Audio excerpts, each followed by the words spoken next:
Embrace the uniqueness others overlook. It's your hidden strength, not a flaw. Crazy, but everyone else seems fine with it. That feeling that you're the only one who sees the problem.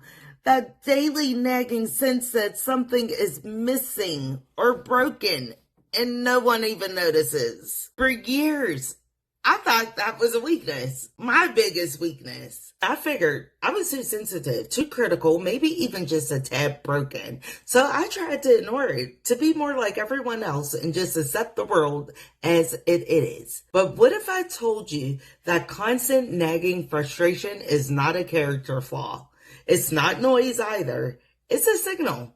In fact, it might be the most important signal you'll ever get, because that frustration is a compass and is pointing you directly to work you were born to do. Stay with me, because by the end of this, you'll see that every single thing that pisses you clean off is a breadcrumb trail leading straight to purpose.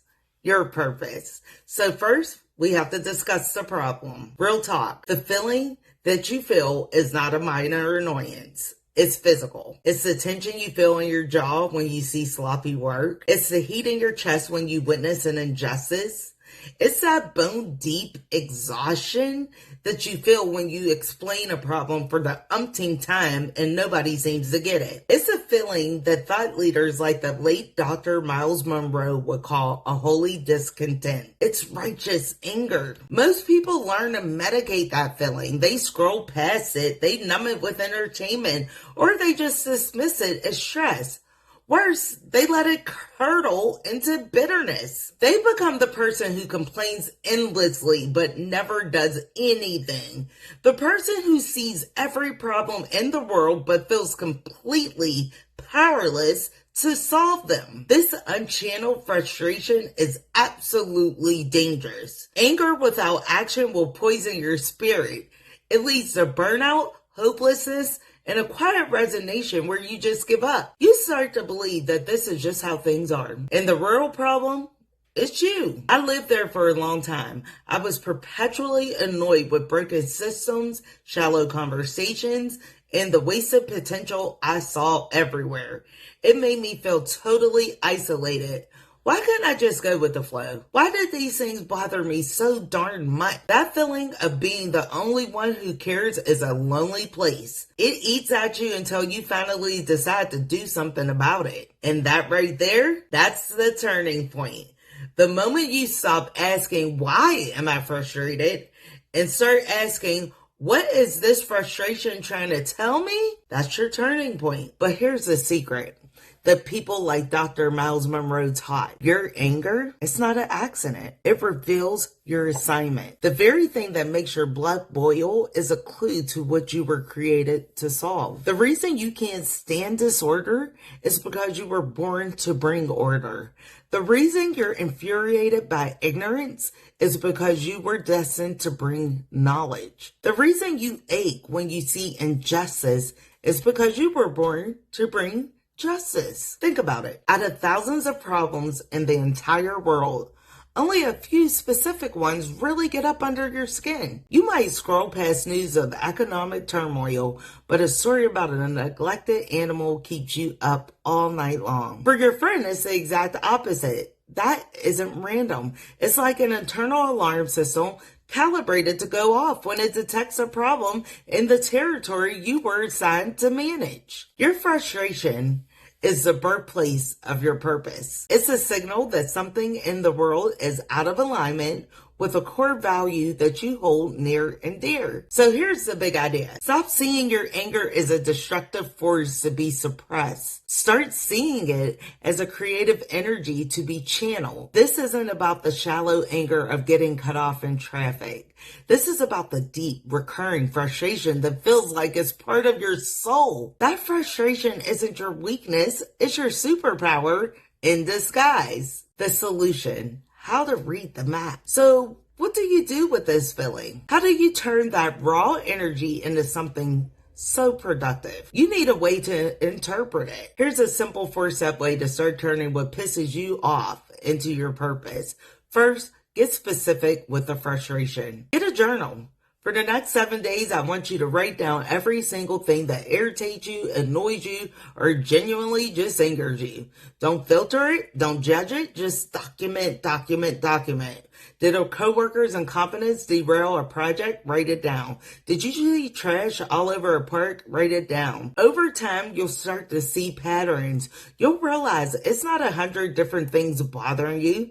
It's 1 or 2 core themes showing up in 100 different ways. Second, find the value being trampled. Once you have your list, look beneath the surface and ask, what's the real problem here? What core value of mine is being violated? Let's say you're frustrated by a disorganized meeting.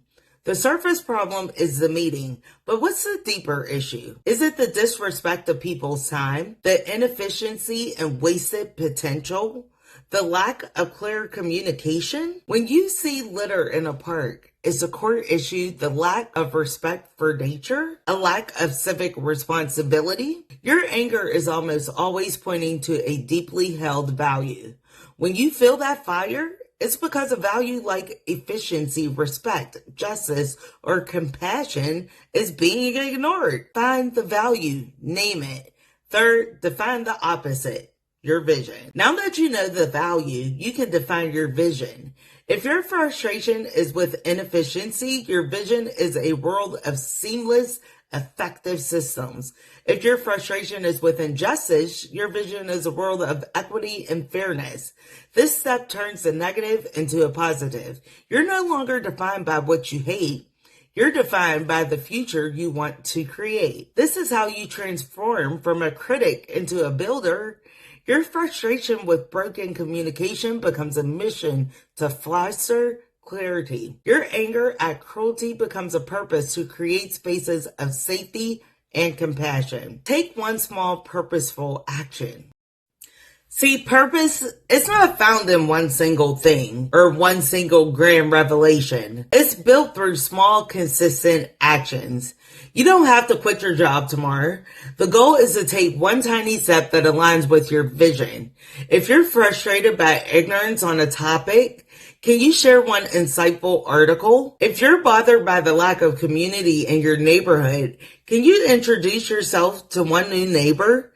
If you're angered by waste, can you find one way to reduce it in your own home this week? This small action does 2 things. First, it proves you're not powerless. Second, it starts to build momentum. You don't think your way to your purpose, you act your way to your purpose. Here's some examples. Think of a person who is endlessly frustrated by standardized tests that stifle creativity. For years, they complained about broken education systems, but one day they used that frustration as their compass. They realize their core value is true learning and human potential. They start by tutoring one student in a way they believe in. That grows into an online course. Today, they might be a revolutionary educator or an advocate for reform. Their anger pointed them to their assignment. Or consider the person who gets physically sick seeing plastic waste in the ocean. They are disgusted by corporate indifference and consumer apathy. Their value is sustainability. They don't try to solve the whole crisis at once.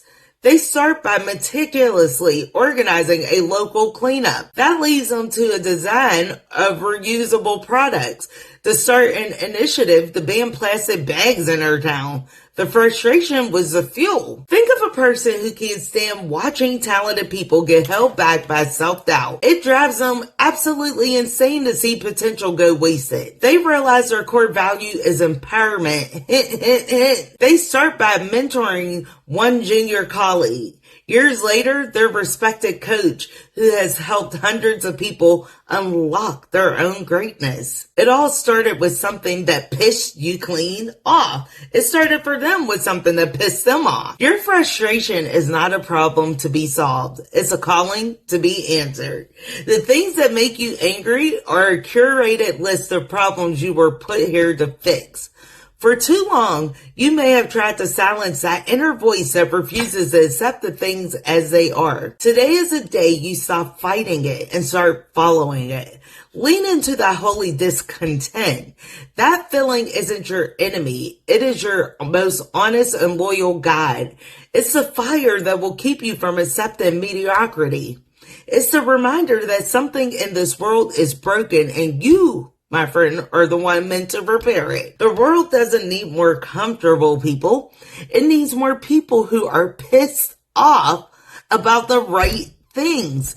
It needs you, awakened by frustration and fueled by vision for what could be. Your life will never fully make sense until you confront the things that make you downright angry, because hidden inside them is the reason you were born. So I'll ask you, what is one thing that pisses you off more than anything else? Don't overthink it. What's the first thing that comes to your mind? Drop those words down in the comments that describe that frustration. The one that might just be your purpose. I'm going to read every single comment. If this resonated with you, share it with someone who has a fire inside them that is lit and can't be dimmed. Let's stop complaining about the world and start building a better one. I'll see you in the next video.